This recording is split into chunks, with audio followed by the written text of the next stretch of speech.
வணக்கங்க. மக்கள் இதழ் கழகம் மாநில நிலைச்செயலாளர் தோழர் குருசாமி பேசுகிறேன். இன்றைக்கி நம்ம எல்லோரும் ஆர்வமாக எதிர்பார்த்த தமிழ்நாட்டு பண்பாட்டு பெருவிழா ஜாதி மதம் கடந்து காதலிக்க மனமுடிக்க வேண்டும் ஜனநாயகங்கிற நிகழ்ச்சி மிக சிறப்பாக ஏற்பாடு செய்யப்பட்டிருக்கு. ஏற்கனவே கடந்த 21ஆம் தேதி நடக்கவே இருந்தது. முதல்வர் வந்ததுனால தள்ளி வைக்கப்பட்டது. இன்றைக்கு அந்த விழா மீண்டும் சிறப்பாக ஏற்பாடு செய்து மிக பிரம்மாண்டமாக நடந்து கொண்டிருக்கிறது. நான் அதிகாலையிலே இந்த நிகழ்ச்சிக்கு வந்துவிட்டேன். அனைவரும் இங்கே வரணும்.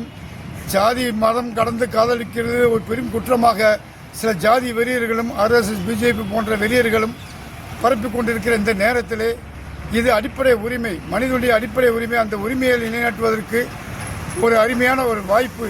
இது ஒரு பண்பாடு. இந்த சிந்தனையை நாம் அனைவருக்கும் உருவாக்க வேண்டியிருக்கிறது. அனைத்திலுமே இன்றைக்கு இப்போ ஜனநாயகமே இல்லை. எல்லாத்திலும் ஜனநாயகம் கிடையாது. தொழிலாளர்களுக்கு இல்லை, விவசாயிகளுக்கு இல்லை, அரசு ஊழியர்களுக்கு இல்லை. காதலிக்கிறதுக்கு தனக்கான இணையை தேர்வு செய்வது கூட உரிமை இல்லை என்றால் அதை நிலைநாட்டுவதற்கான ஒரு விழா தான் இந்த பண்பாட்டு விழா. அந்த பண்பாட்டு விழாவுக்கு எல்லா ஏற்பாடுகளும் காலையில் 10 மணியிலிருந்து 11 மணியிலிருந்து இரவு 10 மணி வரைக்கும் கலை நிகழ்ச்சி, கருத்தரங்கம், ஓவிய காட்சிகள், படத்திறப்பு விழா, எழுச்சி ஞாயிறுகள், திருமணம் செய்தவர்களுக்கான ஒரு அங்கீகாரம் கொடுப்பது போன்ற பல்வேறு நிகழ்ச்சிகள் நடக்க இருக்கிறது.